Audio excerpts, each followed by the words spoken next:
allows you to share your story, get the word out about what you believe in and what you're promoting without the fear of having your platform taken down. And I love Anchor specifically because it is a platform that's allowing me to show who I truly am and an opportunity to get things that I want to say out to the public without risk of backlash and getting my hands slapped with probation and things of that nature. So if you want to give Anchor a try, this is the time. You can soar with your stories and your podcast. Let's go.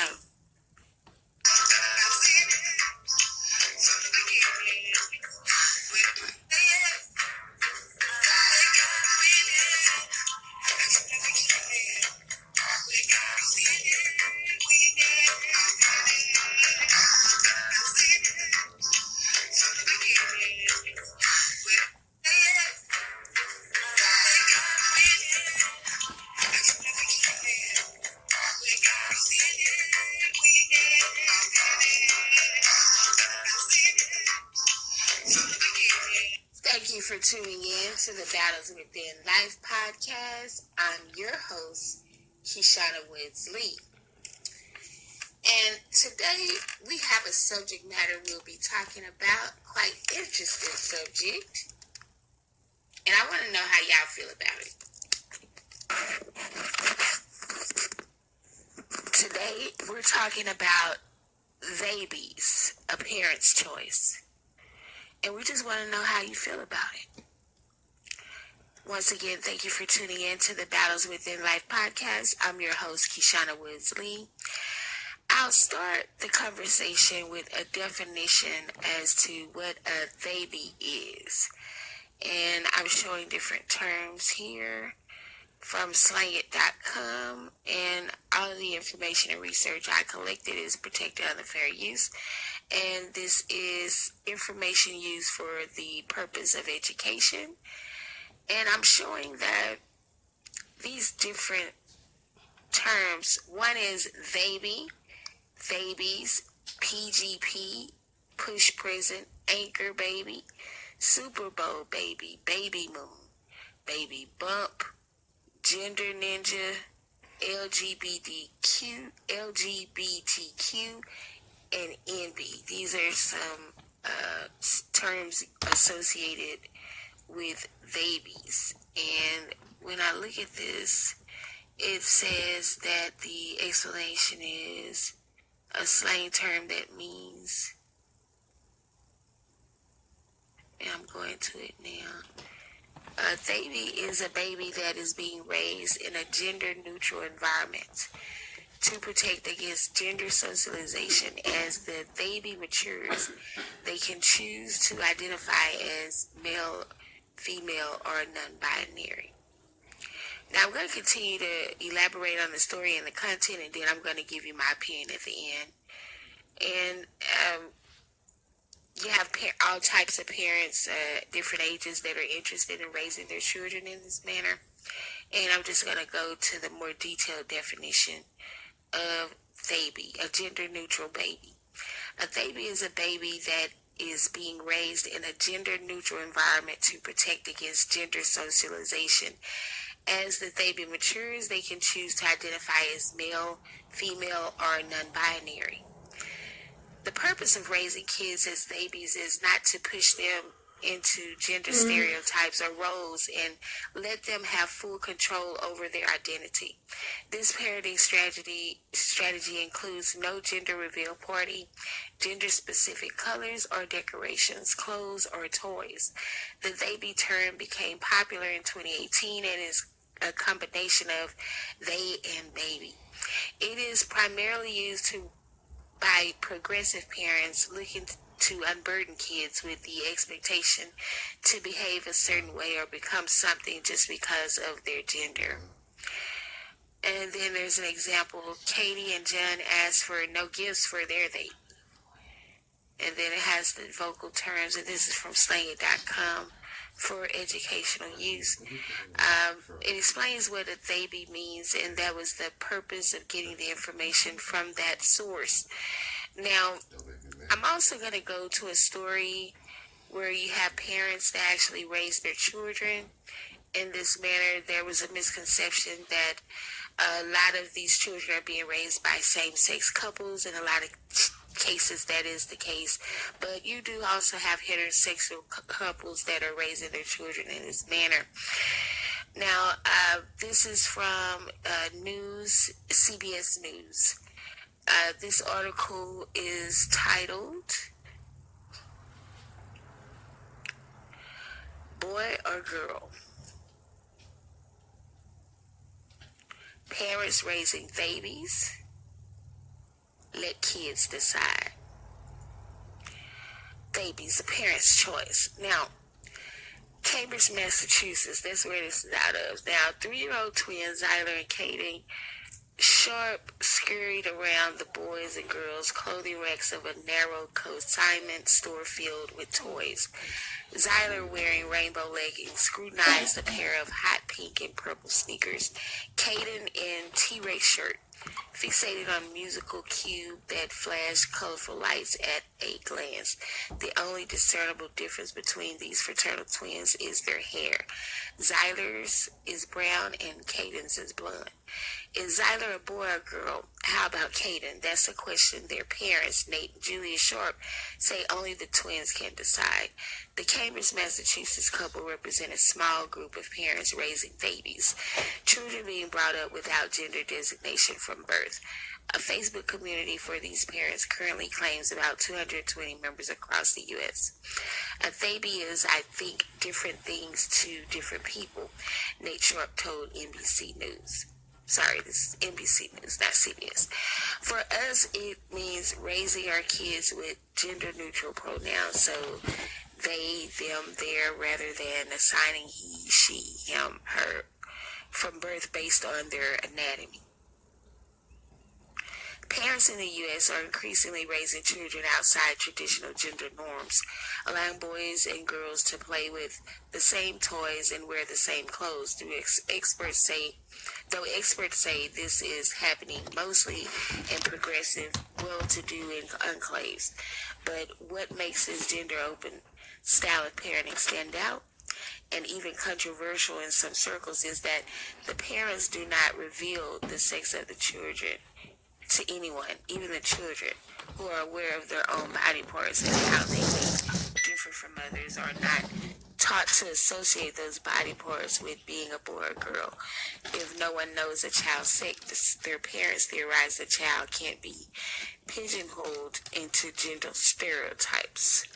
This type of parenting received widespread attention in 2011 when a Toronto couple announced that they were raising their child Storm gender designation, sparkling a media frenzy. Progressive parents who see their child's gender as fluid rather than binary took notice. A Brooklyn couple runs a blog featuring their 2-year-old Zoomer and offering advice on how to navigate the world while raising a baby. Others have taken to Instagram to share photos and support. Some developmental experts see gender-open parenting as a noble goal, but they are also wonder how it will hold up once kids enter a gender world that can be hostile to those who don't fit clearly into categories. Gender nonconforming children are more likely to be bullied. Last year, 10 states considered bathroom bills, requiring people to use bathrooms assigned with gender assigned to them at birth. None passed. Once your child meets the outer world, which may be daycare or preschool or grandparents, it's pretty much impossible to maintain a gender-free state. Liz Elliott, professor of neuroscience at the Chicago Medical School, author of Pink Brain, Blue Brain, said in an email. And depending on how conventional your community is, you could be setting your child up for bullying or exclusion. Parents like the Sharps understand these realities, but they're determined to shield their children from them for as long as possible. Deciding to raise a baby. The Sharps, both mechanical engineers in their early 30s, say their decision to raise their twins without designated genders evolved from a mix of reasons. As a female engineer in a male dominated profession, she understood the constraints of gender expectations firsthand. Now I'm going to stop reading the article right here. And part of the problem as parents is that we want to put our own experiences off on our children. We, for one, need to stop doing that. Number two, we need to keep in mind that the way we raise our children is going to affect them in adulthood. And I don't personally believe that there's been enough research into this way of raising children for them to know if it's a positive or negative effect on their life. And as the doctor mentioned, when they step into the real world, it's not realistic for them to not think that they're going to have to be into conforming to being either male or female, and you really have to be careful with these things because sometimes, you can cause your children to have mental illness by putting them in certain situations. And another thing, they're saying, oh, let the child decide. My thinking is, how can you let a child decide when God has already decided their sex when they were born? So to me, that's insane. That's my thinking. That's my opinion. That doesn't make sense at all to me. And another thing, if, you say you're going to let the child decide, if they decide that they have a desire to be a boy, but they have a female anatomy, that's setting them up to be having other issues pertaining to mental illness and things like that. So you have to be careful. If there's not a medical reason for them to be a neutral Theyby, then I don't understand the reason of prolonging the inevitable, which is they're born assigned sex is what they will eventually be. And that still doesn't mean that they have to conform to not being whatever they want to be in life just because they're this, that, or the other. Because one thing about it, when they show their ID, it's going to be on their ID. If they show their birth certificate, it's going to be on their birth certificate. If they fill out insurance papers or they apply for insurance, they have to reveal it there. So there's just a lot of things that just don't make sense to me about the process, and I would just ask every parent to do your own research and due diligence for your own child, and just don't run with these articles and these new ideas and ways of raising children without doing your own research and doing what's best for your child. Every parent has their own ideas about what's best for their child, and I can't tell another parent how to raise their child. But as for me and mine, I mean, if there's not a biological, chemical, medical reason as to why that information should be delayed, then I don't understand why you would want to take your child through that. That to me is causing unnecessary future distress. It may not cause them distress while you're letting them wear pink when they're a boy or whatever, express themselves. There's nothing wrong with that. They can do that as a boy or a girl. They can like dinosaurs and rainbows as a boy or a girl. I don't really understand the thinking and the process of it, but I do completely agree with the doctor in the article that stated that you could be setting your child up to be bullied or excluded, especially if your child goes to a public school and not a private school where there is limited access to outside world and children. Now, as the article also stated, well-to-do enclaves are able to do these type of things because they're in an environment that's not the norm. And when I say the norm, I mean the general population of the public. The mass majority that's disguised as the minority. Now, let's go back to the article. Now, it says it was a lot of work for her to feel confident in her designs because she was in a male-dominated world. And at first, her husband didn't understand why Julia wanted to wait to find out the baby's sex, but after the couple began researching how stereotypes affect a child's development, he changed his mind.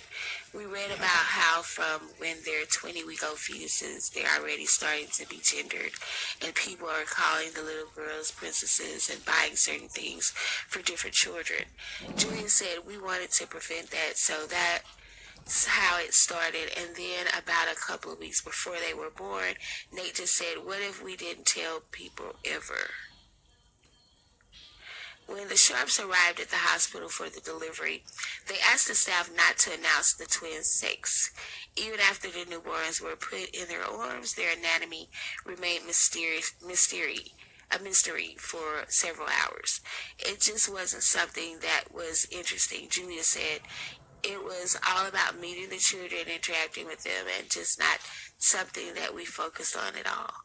New toddlers Zyler and Hayden aren't focused on it either. On a recent morning, they were busy playing with large cardboard blocks.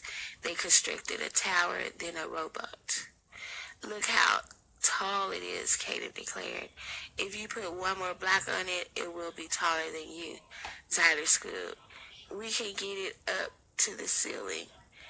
Their Cambridge home is littered with toys and that come from both the girls' and boys' house. Dollhouse, play gym, bedroom full of stuffed animals,